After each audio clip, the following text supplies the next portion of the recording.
नूरियाबाद भरसा कारो कालारी वारे इलाइक़े में समाजी तंज़ीम पारां यूरोपीय यूनियन जे सहकार सां औरतुनि जे लाइ स्कूल जो इफ्तिताह कयो वियो आहे। रिपोर्ट करे रहियो आहे असद पालारी।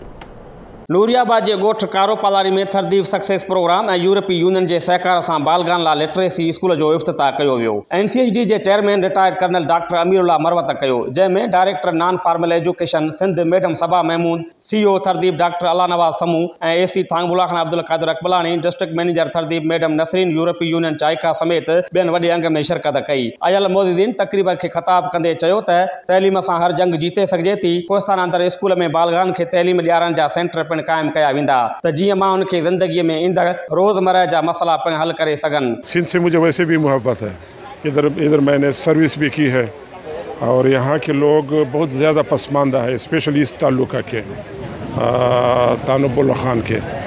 तो अभी इसका इफ्तिताह किया हमने लिटरेसी सेंटर का और 768 सेंटर हैं जो कि तरदीप और यूरोपियन यूनियन और मोमेंटम के ताउन से हम इस्टेब्लिश कर रहे हैं।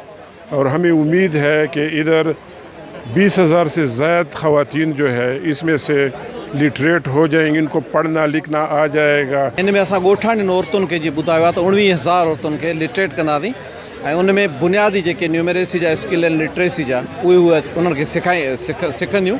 उनमें असांजो national commission for human development सां जेको पाकिस्तान जो ॾाढो मोतबर इदारो आहे उन सां असांजो कोलैबोरेशन आहे ऐं उन जे थ्रू जेके असांजी मार्केटिंग थिए थी, भर्त जी इनकम ॿियो जेको उन्हनि जो कमु आहे उन्हनि जी इंशाअल्लाह ताला उन में मदद मिलंदी। असां वटि जेके सक्सेस प्रोजेक्ट हले पियो उन्हनि में अॼु असां लॉन्च कयो एडल्ट लिटरेसी प्रोग्राम ऐं ख़ासि कर जेके दादू ऐं जाम शुरू में 19,200 औरतुनि खे असीं पढ़ाईंदासीं, जंहिंजे लाइ 750 सेंटर खोलंदासीं। ये हमारा एक बहुत ही निगलेक्टेड एरिया था एडल्ट लिटरेसी पर।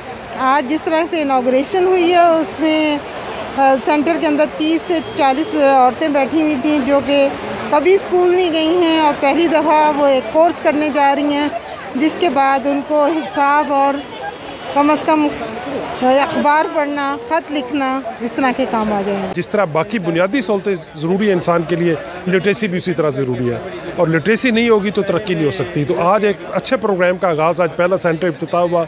मुझे तवक्को है कि इससे कई हज़ार सेंटर बनेंगे जिससे लोग तरक्की करेंगे और ये इलाका तरक्की करेगा। इन प्रोग्राम जो तो जो शुरू था कयूं वो आख़िर ताईं हले ऐं वाकई जेके अणपढ़ियल मायूं आहिनि उहे बाक़ाइदे एडुकेटेड थियनि, उहे पढ़नि। जेकॾहिं उन्हनि न पढ़ियो ऐं रुगो ये ख़बरूं कयूं त पोइ को फ़ाइदो न थींदो। ख़ासि तौर ते औरतुनि ते वधीक रुझान ॾेई संदन ॿारनि खे तैलीम ॾियारण में अहम किरदारु अदा करणु घुरिजे। समाजी तंज़ीम थरदीप पारां प्रोग्राम में भर्त, कढ़ाई ऐं मुख़्तलिफ़ शोबनि ऐं सिंध जी सक़ाफ़त खे उजागर करण लाइ स्टॉल पिण लॻाया विया। प्रोग्राम जी पुॼाणी ते महिमाननि खे शील्डूं ऐं अजरकनि जा तोहफ़ा पिण पेश कया विया। कैमरामैन मिरसनार बाबा सां गॾु असद पालारी, आवाज़ TV न्यूज़, नूरिया।